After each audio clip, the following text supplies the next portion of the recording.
सनद्रिब्न नामी एक खूबसूरत जंगल में मुख्तलिफ किस्म के खूबसूरत परिंदों का एक बड़ा सा झुंड रहता था। जंगल के हरे भरे दरख्तों पर इन परिंदों की जिंदगी बहुत खुशगवार गुजर रही थी। परिंदों के अलावा वहां बंदरों का भी एक झुंड मौजूद था। इन खूबसूरत परिंदों की सरीली आवाजों और बंदरों की शरारतों से जंगल की खूबसूरती में मजीद इजाफा हो रहा था। इन परिंदों में चोटी नामी एक नन्ही सी खूबसूरत चिड़िया अपनी मां के साथ रहती थी। एक रात जब जंगल के तमाम जानवर गहरी नींद सो रहे थे तो सुबह जब आंख खुली, सबने देखा कि जंगल के तकरीबन आधे दरख्त काट दिए गए हैं। तमाम जानवर समझ गए कि यह काम जरूर करीबी इलाके में रहने वाले इंसानों का है।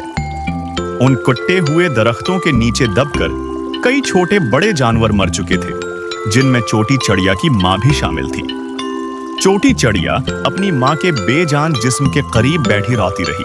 अम्मी, आप कहाँ चली गई? अब मैं उस जंगल में अकेले कैसे रहूंगी? इसी तरह तमाम परिंदे और बंदर उस इलाके को छोड़कर जंगल के बचे हुए हिस्से में जाकर रहने लगे। अब चोटी चिड़िया मां के बगैर बहुत उदास रहने लगी। चूंकि दरख्त कम रह गए थे, इसलिए इतने सारे परिंदों और बंदरों के रहने के लिए जगह नाकाफी हो गई थी।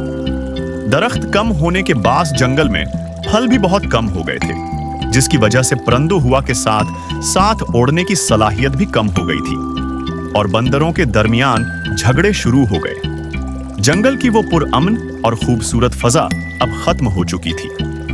कभी बंदर परिंदों के घोंसलों पर हमला करते तो कभी परिंदे अपनी चोंचों से बंदरों को काटने लगते। ये लड़ाई रखने का नाम ही नहीं ले रही थी। बंदरों के खौफ से चोटी चिड़िया उस इलाके से दौड़ एक पत्थर पर जाकर बैठ गई और रोते हुए बोली, काश मेरी माँ आज जिंदा होती। इसी वक्त एक बंदर का बच्चा वहां आ गया, जिसे देखकर चोटी चिड़िया डर गई। बंदर भाई, मुझे छोड़ दो, मेरे पास तुम्हें देने के लिए कुछ नहीं है। बंदर बच्चे ने नरमी से जवाब दिया, चिड़िया बहन, मैं तुम्हें कोई नुकसान नहीं पहुंचाऊंगा। मुझे तुम्हारे दुख का पता है। तुमने अपनी माँ को इंसानों की वजह से खो दिया, बिल्कुल मेरी तरह। मेरी माँ भी उसी हादसे में मर गई और मैं भी तुम्हारी तरह यतीम हो गया हूँ। दोनों अपना गम बांटने लगे और दिल ही दिल में चाहते थे कि परिंदों और बंदरों के बीच का झगड़ा जल्द खत्म हो जाए। तभी चोटी चिड़िया को अपनी माँ की एक बात याद आई, जो उसने बंदर को सुनाई। बंदर भाई, मेरी माँ ने एक बार बताया था कि खुश होकर वो एक जादुई आम की गठली लाई थी।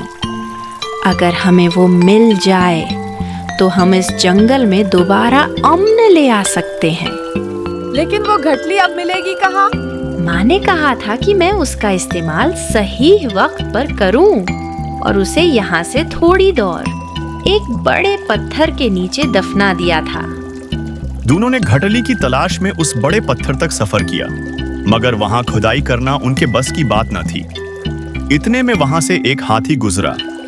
बंदर ने पुकारा, हाथी काका, आप कहाँ जा रहे हैं? हाथी ने जवाब दिया, जंगल के बहुत से दरख्त काट दिए गए हैं। वहाँ कई दरख्तों की छालें जमा हो गई हैं। बस उन्हें खाने जा रहा हूँ। जानवर नोकेले दांतों वाले जानवरों से बहुत डरते हैं। आप अपने दांत इस मिट्टी में रगड़कर नोकेले कर लें, फिर कोई आपको तंग नहीं करेगा। बंदर की चालाकी से मुतासिर होकर हाथी ने मिट्टी में अपने दांत रगड़ने शुरू कर दिए। मिट्टी खोदते खोदते वहां एक गहरा गड्ढा बन गया। उसके बाद हाथी खुशी खुशी वहां से चला गया। बंदर की होशियारी से अब ज्यादा खुदाई की जरूरत नहीं रही और जल्द ही उन्हें एक बक्सा मिला, जिसमें वो जादुई आम की गठली महफूज थी। जैसे ही उन्होंने गठली को जरखीज मिट्टी में बोया, फौरन एक बड़ा सा जादुई आम का दरख्त आया। ये मंजर देखकर दोनों बहुत खुश हो गए। चोटी चिड़िया बोली, माँ, देखो, आपका ख्वाब पूरा होने वाला है। तभी बंदर के जहन में एक ख्याल आया, अगर ये दरख्त जादुई आम की गठली से उगा है, तो क्या उसके आमों की गठलियाँ भी जादुई होंगी? फिर दोनों ने दरख्त से आम तोड़कर उसकी गठलियां निकालें और जमीन में बो दें। देखते ही देखते वहां और भी जादुई दरख्त अग आए। यूं दोनों ने मिलकर एक निया घुना जंगल बना दिया। जंगल के तमाम जानवर चोटी चिड़िया और बंदर की तारीफ करने लगे और सब एक साथ खुशी खुशी रहने लगे।